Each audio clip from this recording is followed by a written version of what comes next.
Hello peeps, hillbilly halfwit here today. What we're going to talk about today is Gaz's manifesto. I've noticed I've got a bit of mud on my face. I'm fixing my chimney that went on fire. um, right, what we're going to do? We are going to sort out the UK's finances, hillbilly halfwit style, and pay it all back. And how are we going to do that? Well, first of all, from what I understand, all climate policies by 2030 or 35 is going to cost the UK £1 trillion. That's what I understand. Now, correct me if I'm wrong, but that's what I've heard. More than that, I think, in lost earned income with the economy and all this wasting on these buffoon projects. So, in my way of thinking, we're in such a crisis, apparently. Look after the people first.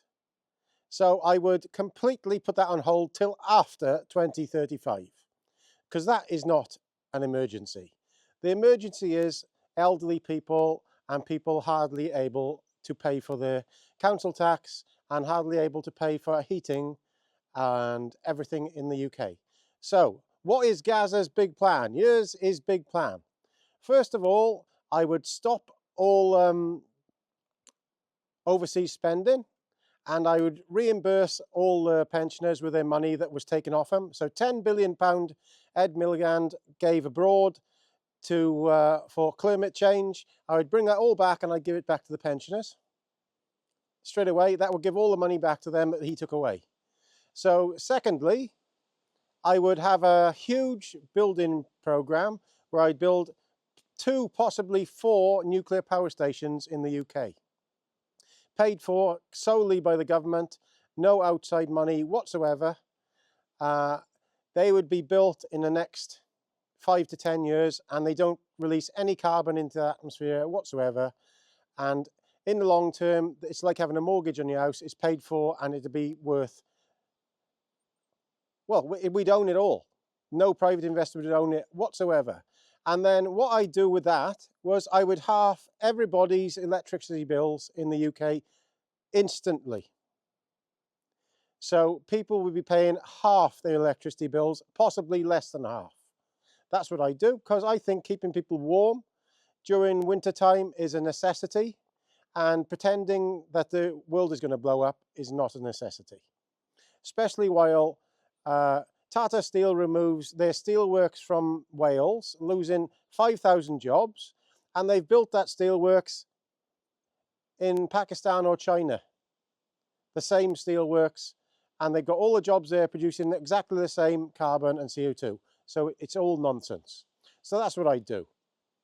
Thirdly, I would stop any civil servants, high up civil servants, from carrying on their jobs. I'd give an automatic retirement at 40 years old, and then they have no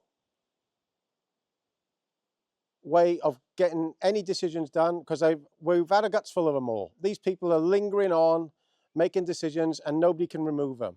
So I put them on permanent leave. Pay them if you want, because they don't make any difference. Put them on permanent leave and get new people into their jobs. And then from them on, the new contracts with them people in the civil service would have to have the same pensions as everybody else in society. None of these gold-plated pensions in society. And if they said they went on strike, I'd sack the fucking lot and I'd put normal people in there.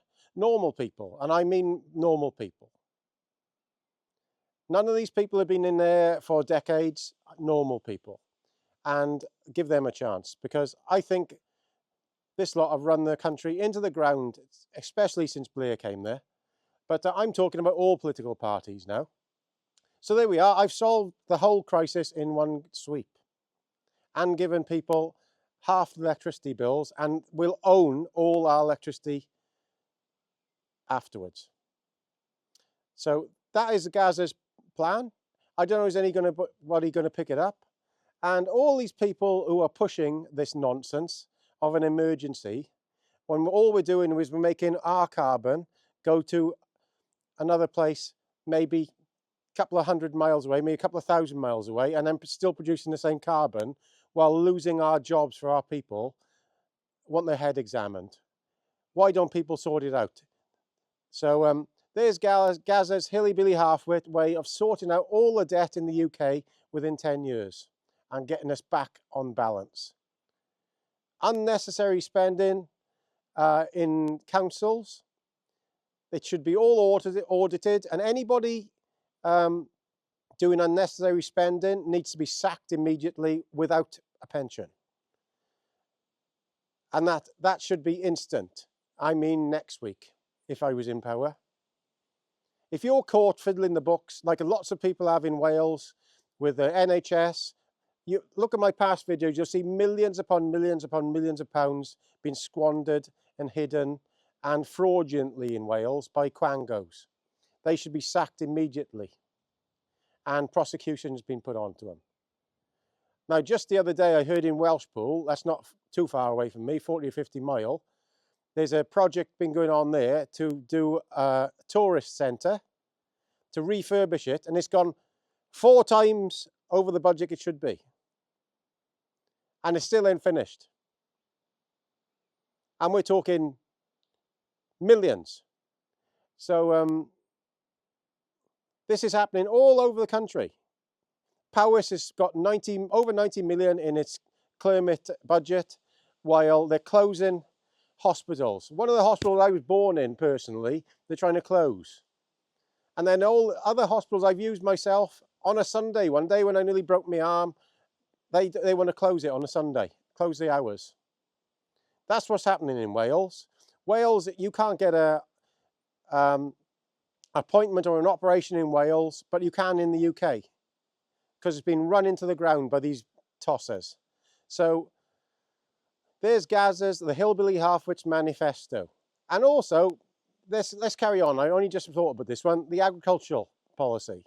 Agricultural policy should be, there's a capping of so many 100,000 that farms can get.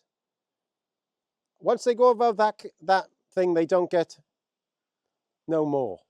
Because what it's doing is encouraging the destruction of small farms around Wales and the UK. All they're doing is buying up the small farms and then reaping in more money. That's what I would do in Wales. Keep the current system with a single farm payment as it is, because it seems the best I've seen anyway, because before it was just mass stock everywhere. That's how people were making money. But this system came in, it wasn't so bad. But they didn't cap it. They were told to cap it, but they wouldn't cap it. You know why? I've said before, there's certain people in all the NFUs, they want rid of small farms. That's what it's all about. So, Gazza's Manifesto, and also NHS as well, while we're at it. NHS, the people working in it, 98% of them are brilliant. Absolutely brilliant. But the managing of it is a disgrace, absolute disgrace, because they don't think about the money they're spending. Nobody gets sacked. Millions are spent on covering up all the fraud that's happening in it. Why should it cost 10 or 20 times the amount it is for a tablet to buy in the pharmacy when you go, and it's more than that in the hospital. Somebody's making huge amounts of money here, and the pharmaceutical companies, most of it is, and doctors, all their big pensions. I did tell you a while ago before the election, the first people who get their money is the doctors, and they've had it, haven't they? The same happened when Tony Blair came into power. So please comment, rate and subscribe. It's just a nice one to stir everybody up. Hillbilly halfwit solved the financial crisis within 10 years and we'd be in pocket. Ta-da! All the best, Gaz.